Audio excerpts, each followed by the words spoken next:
Let's build a web browser calculator with ChatGPT. First, open ChatGPT. Ask ChatGPT to write code for a calculator website, and be sure to use HTML, CSS and JavaScript. ChatGPT will generate the code you need for the HTML, CSS, and JavaScript files.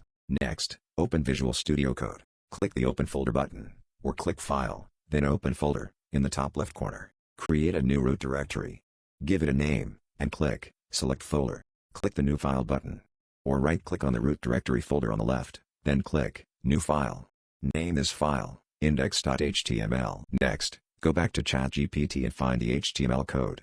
Copy the HTML code, and paste it in the index.html file, using Visual Studio Code.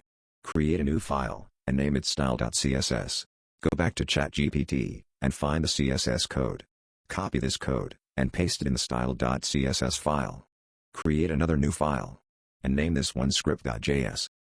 Head back to ChatGPT again, and find the JavaScript code. Copy the JavaScript code, and paste it into the script.js file, using Visual Studio Code.